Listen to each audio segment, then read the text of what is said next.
Olá! Salve, salve, salve, nação kardeciana, espalhada por todo o planeta Terra. Sejam bem-vindos a mais um programa Gênese no Lar. Evangelho do Coração. Com muita alegria, estamos iniciando mais uma atividade na casa de Kardec, rogando aos benfeitores da vida maior que nos envolvam, que nos abençoe, para que possamos ter mais um momento de espiritualidade em nossas vidas. Espero que vocês estejam bem. Ai, que maravilha! Pode melhorar? Ai, que maravilha! Vamos vibrar. Vamos vibrar para que as coisas cheguem no seu devido lugar. Rogamos ao Senhor da vida que nos ofereça todos os recursos que necessitamos para empreender, para solucionar, para equacionar as nossas necessidades espirituais. Que o Senhor da vida esteja conosco, que possamos, nesse momento, elevando o padrão mental e espiritual,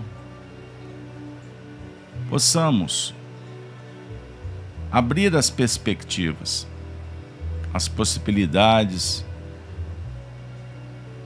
que possam nos ajudar nesse momento tão importante da nossa travessia espiritual. Assim, com alegria no coração, nós vamos iniciar mais um programa Gênese no Lar, o Evangelho do Coração. É isso aí, minha amiga, meu amigo. Vamos lá. Tema de hoje: Senhor, até quantas vezes eu perdoarei? Até quantas vezes perdoarei? Estamos trabalhando com a passagem O Perdão do Pecado de um Irmão. Mateus 18, 15, 21 e 22. Vamos juntos receber aquele passaporte para viajar para os tempos de Jesus. Mateus 18, 15, 21 e 22. Compartilho com vocês em tela. Vamos lá ao texto.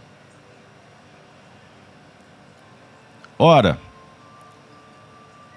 disse Jesus, se teu irmão pecar contra ti, vai e repreende-o entre ti e ele só.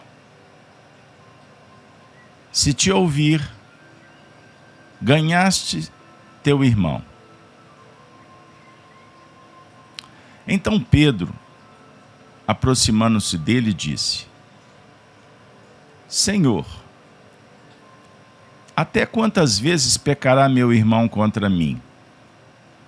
E eu lhe perdoarei? Até 7? Jesus lhe disse: Não te digo que até 7, mas até 70 vezes 7. Ficamos por aqui. Vamos lá? Vamos trazer o nosso querido Sobral com o estudo do miudinho, a interpretação minuciosa que dialoga com as palavras, as frases, mas também abrindo possibilidades para tirar o espírito da letra. Então, com vocês agora, vou trazer o Sobral Lembrando ainda que ontem nós trabalhamos o primeiro verso, que na verdade é o 15, né? Ora, se teu irmão pecar contra ti, vai e repreende-o entre ti e ele só. Se te ouvir, ganhastes teu irmão. Então hoje nós vamos ficar com o verso 21. Então Pedro, aproximando-se dele, disse: Senhor, até quantas vezes pecará meu irmão contra mim, e eu lhe perdoarei? Até 7? A pergunta que vai nos dar o norte para o trabalho de hoje. Então vamos lá. No primeiro momento, nós vamos discutir sobre a chegada de Pedro, a definir o início da circunstância, não é? De todo o processo.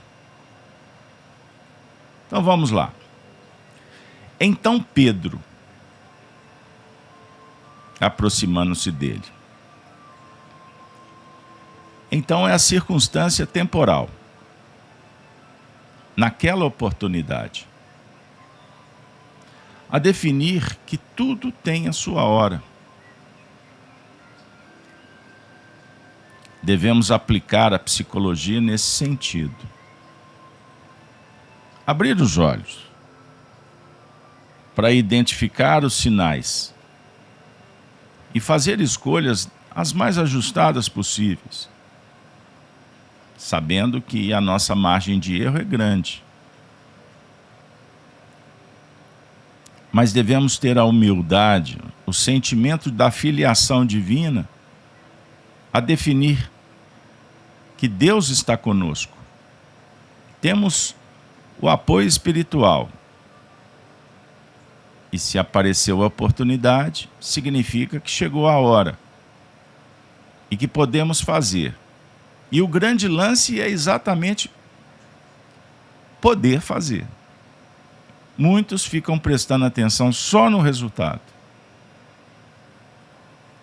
Observemos então. Pedro aproximou-se. O apóstolo de Jesus, desejoso de aprender. Pedro, que foi o ardoroso seguidor do Nazareno, não deixava de esclarecer as próprias dúvidas. Você tem feito isso? Procurado compreender? Aprendendo com as lições? Sendo assim, tudo fica mais claro, com certeza. Pedi e obtereis. Então devemos sair do ostracismo, da indiferença, da preguiça mental, deixar as desculpas, as crenças de lado e fazer. Você quer aprender como? Só olhando para a capa do livro? Tendo informação que alguém está estudando? Não. Você tem que fazer sua parte. Foi o que Pedro fez. E o mestre sempre o atendia. Então Pedro, aproximando-se dele. Já pensastes que o mestre fez o máximo? Veio até nós, encarnando na terra. Agora depende de cada um esforço de aproximar-se dele, de sua doutrina e perseverar. Podemos ainda diminuir a distância entre nós e ele, sendo cada vez mais aplicados na vivência de seus ensinamentos. Fazer a conexão. Por isso é que ele... Vamos lembrar do Evangelho de Mateus no capítulo 11, quando ele falou: vinde a mim. No Apocalipse, o livro de João, Revelação de Jesus em Patmos, num outro instante ele diz: eis que estou à porta e bato. Num primeiro momento ele nos chama: venha, vinde. Num outro instante ele alerta: estou à porta.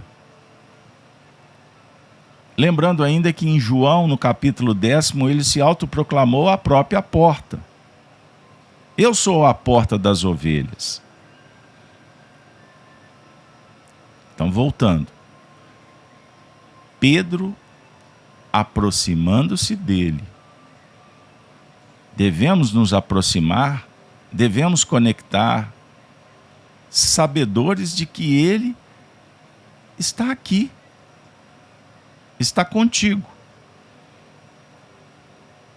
a revelar Deus em toda parte, a força motriz do universo, que dá direção às partículas, que dá sentido à existência de cada princípio subatômico, como no reino dos anjos, na estrutura do teu corpo. Ele é onipresente. Sendo onipresente, ele é onisciente, ele sabe. Ele sabe de tudo. E sabendo de tudo, também ele é onipotente. Ele tem o poder máximo. Então por que duvidas? Temes? Não tem sentido. Então aproxime-se da verdade. De você mesmo. Promovendo o autoconhecimento. Compreenderam? Então Pedro, aproximando-se dele, disse: atualmente já não podemos dialogar com o mestre pessoalmente como fazia Pedro, é verdade. Temos, contudo, a possibilidade de contar com a presença de seus emissários, dos que respondem, orientam em seu nome. E também o seu evangelho como mensagem universal e plena de atualidade. Sobral está sendo professoral, principalmente para atender a nossa condição de dúvida, de incipiência, vacilantes, temerosos. É complexo dizer, se o indivíduo não abre, que o Cristo está aqui. Não estou vendo. Será que é verdade? Então, o Sobral está dando uma dica. Então, se você não acredita, se você não sente, então busque, através dos emissários, do próprio Evangelho, da doutrina espírita, um eixo para fazer a conexão com a sua fé. É desse assunto. Ele está dando esse enfoque. Então Pedro disse: Senhor, Senhor, até quantas vezes? Reconhecimento de autoridade. Além de Deus, que é absoluta, o Filho de Maria é o maior com relação à terra. De novo, sentimento de filiação, de gratidão, de reconhecimento, humildade. Sem isso não se aprende. Não assimila. Disse: Senhor, até quantas vezes?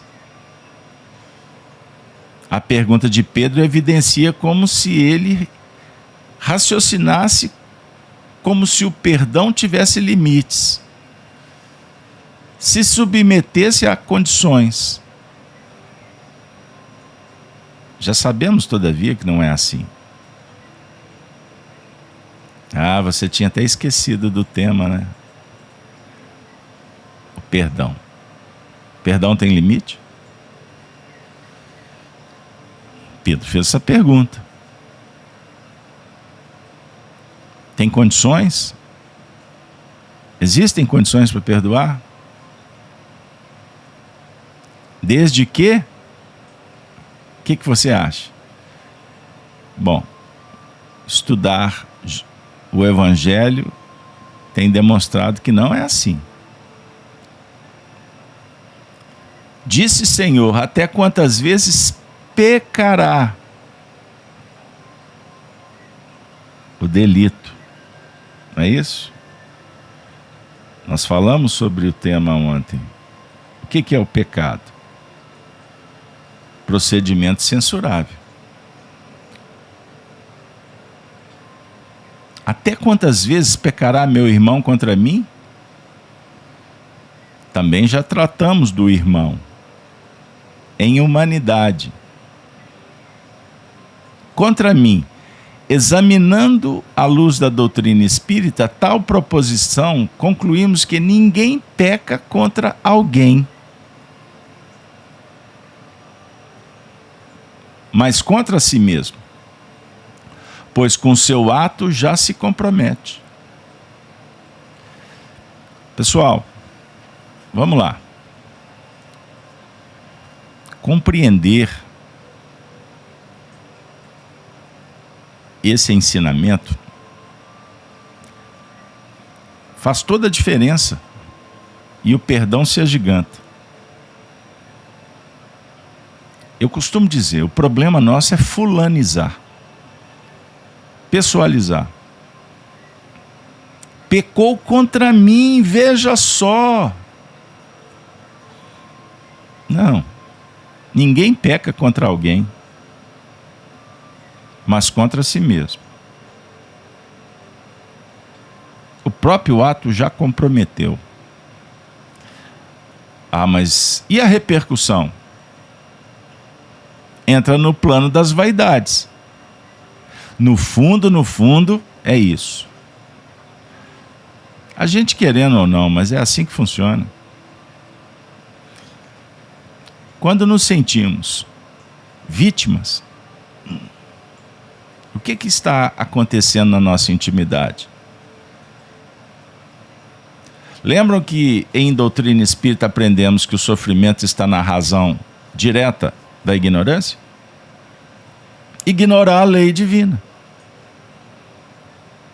Ignorar a reencarnação. Ignorar a própria lei de causa e efeito. Ignorar essa frase colocada pelo Sobral. Ninguém peca contra alguém. Ignorar o próprio efeito do retorno. E a repercussão é material didático para se aprender. Ponto. Se eu não aprendo, é apenas um desafio que se foi. Ah, mas eu faço tanto. Faz mesmo? Ah, eu carrego água na peneira. É mesmo? Já paraste para pensar que você sobrevive amparado e ninguém te cobra? Já paraste para pensar que o oxigênio que tu respiras, o calor, a temperatura, o espaço que transitas, a reencarnação é dádiva de Deus?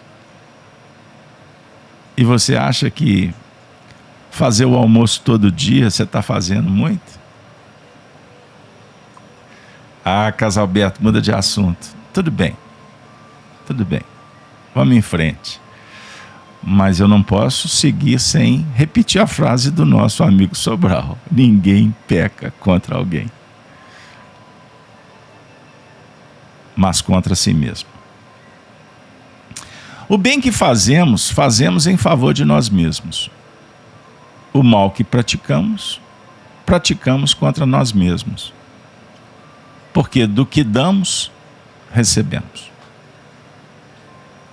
Porque do que damos, recebemos. Olha que maravilha. Você tinha pensado nisso? Eu sei. Eu sei que dói. Faz parte, somos humanos. Mas vamos lembrar que Pedro se aproximou dizendo: Senhor, até quantas vezes pecará meu irmão contra mim? E ele emplaca o resto da frase: e eu lhe perdoarei? Perdoar é o ideal. Em nosso presente estágio evolutivo. Você concorda? Bom seria que não sentíssemos as ofensas para não termos nada a perdoar. Ah, Sobral, agora você jogou pesado com a turma. Nesse estágio de tribulação que vive a humanidade, bom seria, verdade, se a gente já tivesse num outro momento histórico, planeta ditoso. Que a turma fala de regeneração como regeneração fosse assim, tudo de bom, né? Já o top dos top. Gente, regeneração é reparação. É reposicionar, ressignificar, isso dá trabalho. Mas é bem melhor que expiação, Carlos Alberto. Eu disse, não, é verdade. Basta você ler a categoria dos mundos Allan Kardec, ponto. Não estou discutindo com o codificador. Mas eu só estou tentando tirar essa veia mística. Essas frases prontas. Esse resultado variante condão. Alice no País das Maravilhas. Não. Nós vivemos um cenário histórico que caracteriza que bilhões e bilhões de espíritos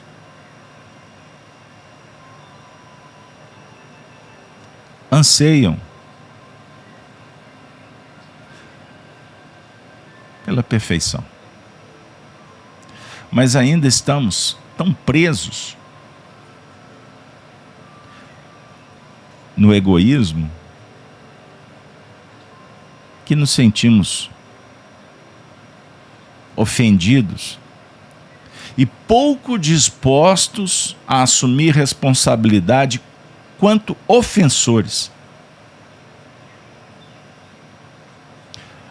Mas não tema, não esmoreça, como dizia meu avô, porque um dia alcançaremos essa condição. Precisamos cuidado, porque às vezes somos suscetíveis demais, isto é, melindrosos.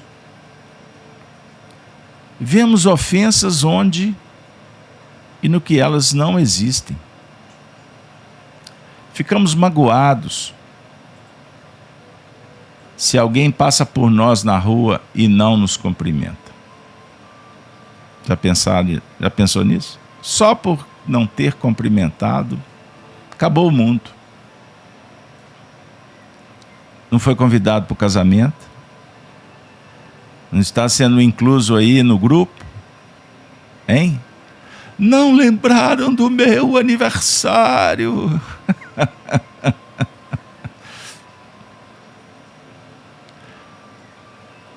É isso mesmo? Você está ofendido por causa disso? Não gostam mais de mim. É isso mesmo? E eu estou no patamar light. Eu não vou continuar subindo não, para não ficar tenso. Vemos ofensas onde e no que elas não existem. Ficamos magoados. Ora, pode ser que ele não nos tenha visto, lembrado. Aconteceu muitas coisas por aí. Que o outro esteja absorvido por problemas. Já pensastes na doença mental? na fragilidade, em não assumir limites, não querer compartilhar problema, dizer do diagnóstico, e nós fazendo julgamentos. Entenda isso. Podemos passar à frente da casa de alguém justamente quando o vento bate a janela. Fechou a janela, não te viu. E você está procurando assombração. Como de repente ele olhou para você, mas ele estava olhando para outro ponto do universo. Você já sentou para assistir televisão e ficar com o controle remoto passando o mundo? Troca, vai ali, vai aqui. Aí você fica 2 horas sem assistir nada. Você não deu conta de prestar atenção em nada, porque o seu espírito, o seu campo mental estava em outro lugar. Acontece, o indivíduo olha para você, mas ele não está te vendo. Ou ele não quer te ver. Ou ele não pode te ver. Ou ele não dá conta de te ver.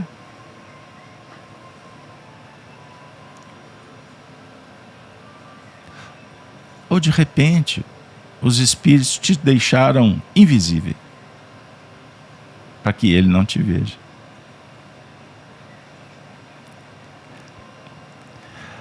Eu lhe perdoarei até 7 vezes, Senhor.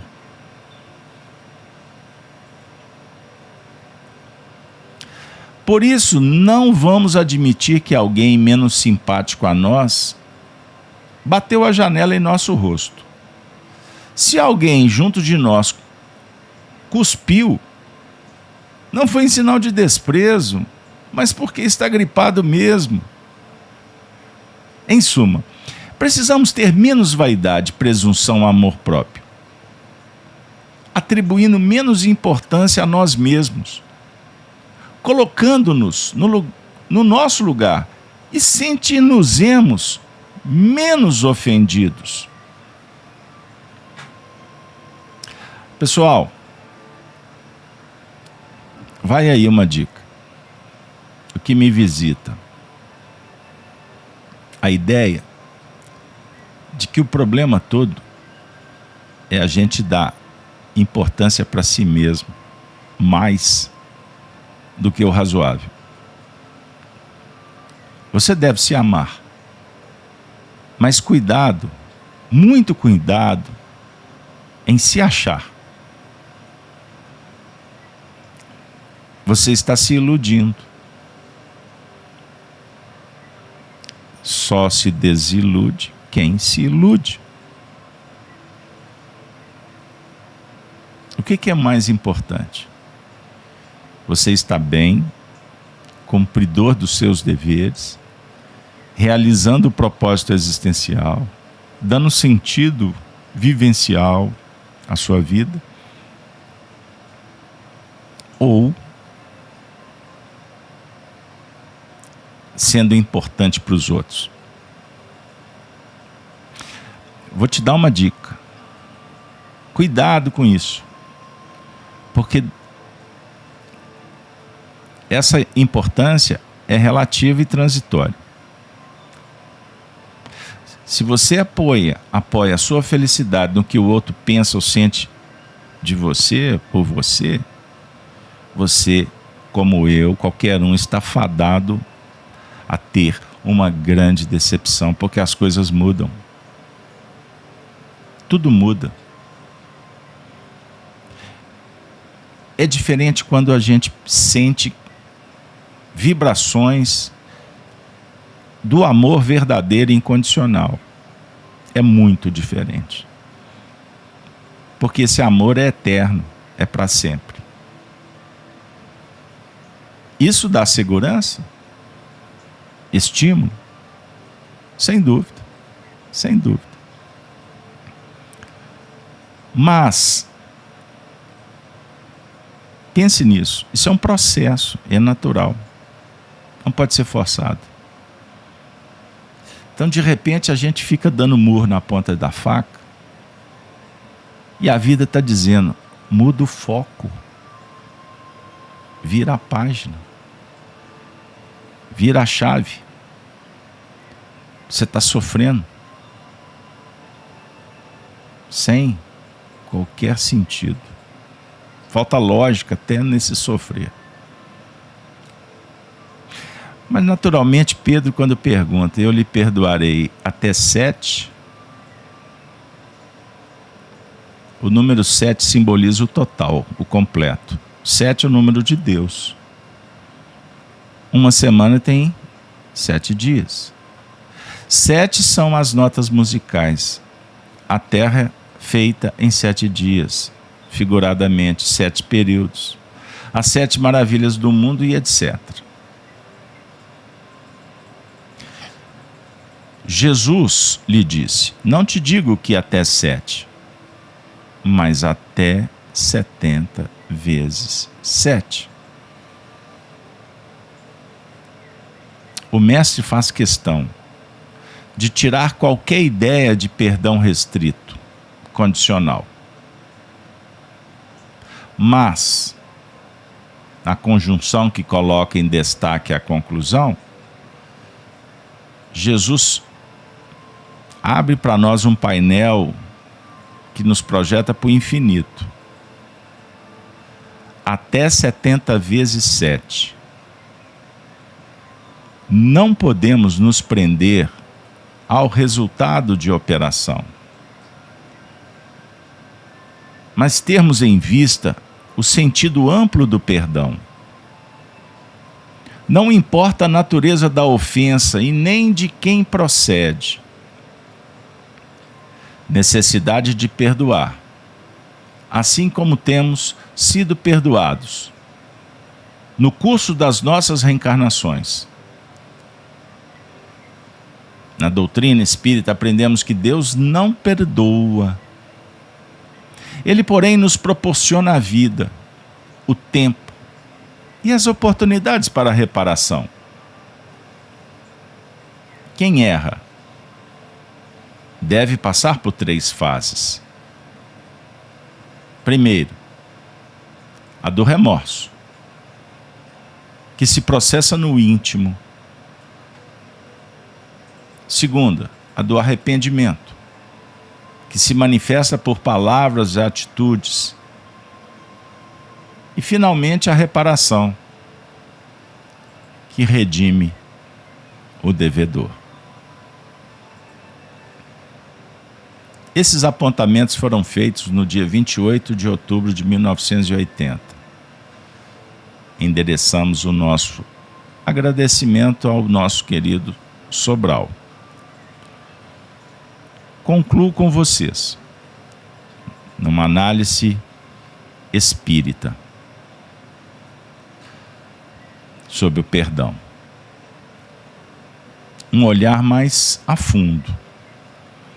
A pergunta de Pedro, até quantas vezes pecará meu irmão contra mim e eu lhe perdoarei, é uma das mais profundas e desafiadoras de todo o contexto bíblico. Toca no coração humano, que frequentemente luta com a questão do perdão. Venha comigo. A visão espírita, baseada nos ensinos de Allan Kardec, oferece uma perspectiva enriquecedora sobre esse versículo e o nosso encontro. O perdão como virtude, um dever espiritual. No caso, a infinitude do perdão, por isso Jesus afirmou, não te digo até 7, mas 70 vezes. É o simbolismo da infinitude. Não há limite para o número de vezes que devemos perdoar. Pois o perdão faz parte de todo o processo evolucional. Em cada etapa, a virtude perdão está embutida. Segundo ponto importante, o perdão como libertação. Não é apenas um ato de bondade para com o outro, mas também uma libertação para nós mesmos. Concorda que libertamos-nos dos laços de ódio, ressentimento e amargura que nos aprisionam e impedem o progresso espiritual, contaminando o nosso próprio coração? O terceiro ponto, não menos importante, o perdão e a lei de causa e efeito. Porque a doutrina enfatiza que toda ação gera uma reação. Então, ao perdoar, estamos contribuindo para rompermos a cadeia de sofrimento e estabelecermos um novo padrão vibratório em nossas vidas. Seremos beneficiados.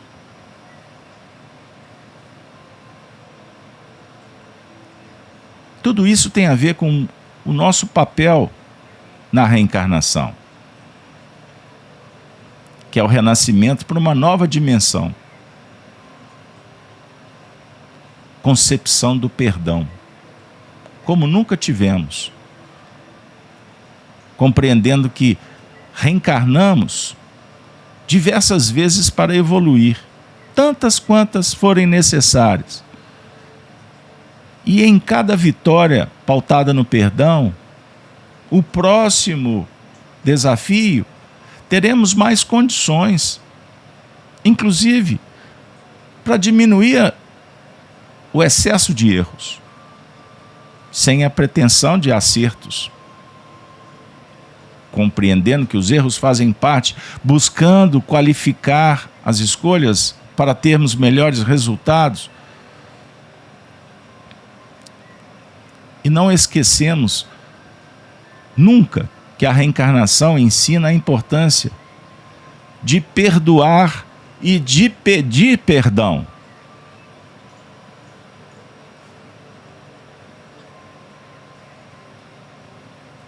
O perdão é um diálogo com o amor ao próximo, a Deus, a si mesmo, à natureza. A essência do ensinamento de Jesus, toda baseada no amor ao próximo. Porque ao perdoar, estamos demonstrando o nosso amor em processo para se tornar incondicional. Mesmo que o próximo tenha causado algum tipo de desconforto. Porque o que move o universo, a força mais poderosa, se chama amor. E o amor tem o poder de transformar vidas, relações. Então podemos resumir o nosso encontro gravitando em torno desse verso 21, principalmente. Perdoar incondicionalmente não há limites. Devemos entender o perdão como um processo de libertação. Assim, conectar o perdão interno, aprender a perdoar a si mesmo. Eis o primeiro passo. Se você não se perdoar, como você vai perdoar o próximo? E perdoar-se é desapegar, é compreender, é investir, é aceitar e prosseguir. Gênese no lar, aprofundando a compreensão do perdão, à luz dos ensinamentos espíritas. Que juntos possamos cultivar um coração mais compassivo e amoroso, contribuindo para um mundo mais harmonioso e justo. Isso é mudar a frequência. Isso é se candidatar a fazer parte da escola do Cristo, do novo mundo, da nova era, que já está batendo as portas. Que Deus nos abençoe. Que prossigamos juntos com Cristo, para a frente e para o alto, hoje e por todo sempre. Graças a Deus, assim, vamos chegando ao fim, despedindo com a saudação dos cristãos dos primeiros tempos, dizendo: Ave Cristo, Ave Cristo. Valeu, pessoal. Hoje é terça-feira, espero vocês logo na casa de Kardec para o estudo do Livro dos Espíritos. Fiquem bem, fiquem em paz. Valeu, pessoal.